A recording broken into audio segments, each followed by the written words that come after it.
Brand new from T.I., Kanye West, Jay-Z, Lil Wayne, and MIA on the hook. It's called Swagger Like Us on Red Hot 959. This is the blast. Turn your radios up. You know what I mean? This is actually the last couple of hours that RED is going to be on the air. If you just tuned in, you didn't know what was going on. On August 31st, 2008, everything changed. Portland's party station was transformed to a sports station, taking hip-hop off the airwaves completely in southern Maine. Now, a full decade later, the impact of Red Hot 959 WRED can be heard crystal clear throughout the state. It basically showed that hip-hop belongs in Maine. DJ John, the former music director and mix show host on 959, says had the station never existed, Maine's musical landscape would be drastically different. Without Red Hot 959, you wouldn't have any hip-hop in Maine, really. You know, you'd have the hits that are on Top 40 radio, but it just definitely made everybody aware that this was a viable format. The station spun music from Lil Wayne, Ashanti, Snoop Dogg, and the hottest hip-hop and R&B artist. It gained a reputation as Portland's party station for good reason. Every Saturday night, DJ John would simulcast from Asylum, the club now known as Aura. The energy from inside was broadcast to airwaves across southern Maine. It was packed, 700 people every week. Every week. It was crazy.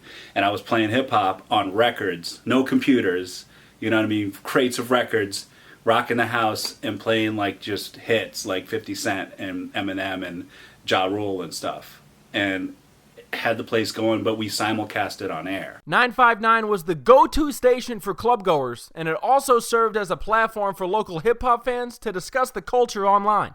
DJ Huz, a former on-air personality at the station, says RedHot959.com was once a thriving forum. I was always active on there, just a lot of different hip-hop discussion, and I would spend a lot of my days at, my free time at work just kind of chatting on the forums with the fans, and that was fun. Offline, the station hosted epic events that seem almost unrealistic.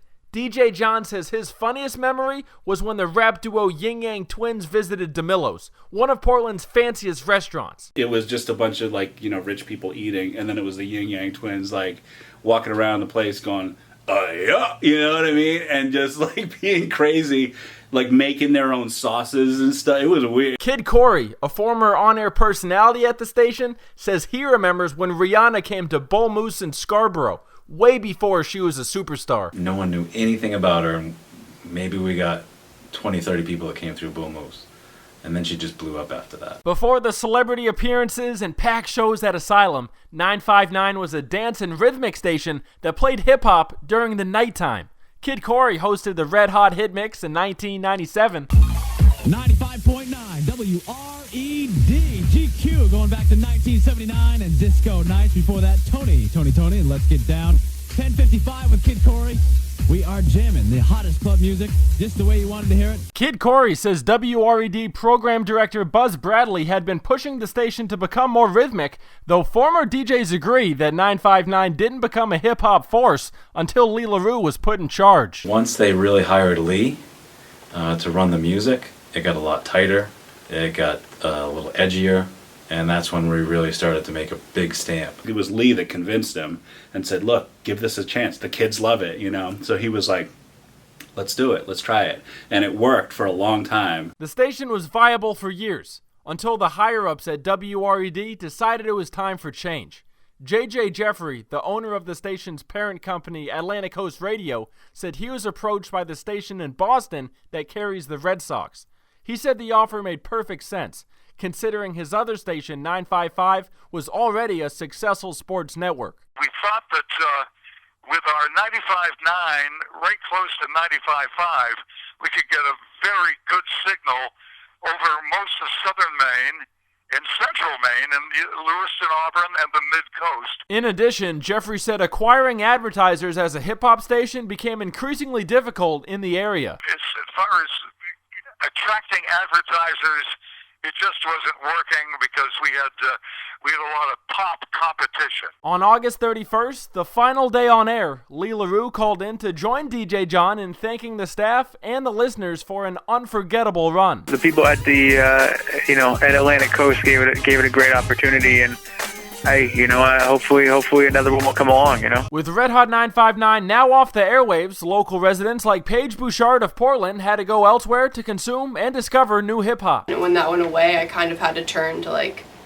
iTunes and the internet to get other music. 4 years following the death of Red Hot 959, a new rhythmic station emerged in Maine. Hot 1047 became the area's new home for hip-hop and R&B, and as was the case with 959, Lee LaRue was once again the man with the plan. He was, one of the founders, one of the owners of 1047. Yep, got that up and running off the ground. In many ways, 1047 picked up where 959 left off. The station plays hip-hop, throws events with celebrity guests, and even has a hot mix show every Friday and Saturday night. Although the styles are similar, local musical artist Zaya Universe believes 959 will always be in a league of its own. I feel like there's not a radio station in this area that can compete with that legacy. Red Hot 959 may have been wiped from the airwaves 10 years ago, but the mark it left on the culture here in Southern Maine, it can't be erased. So many young local artists supporting each other, so many rap fans attending shows that had it not been for Red Hot 959, it's hard to imagine that would be today's reality. I just want to personally thank the DJs and the station for introducing me to the genre I love so much and support today, but most importantly, for welcoming hip-hop to Southern Maine.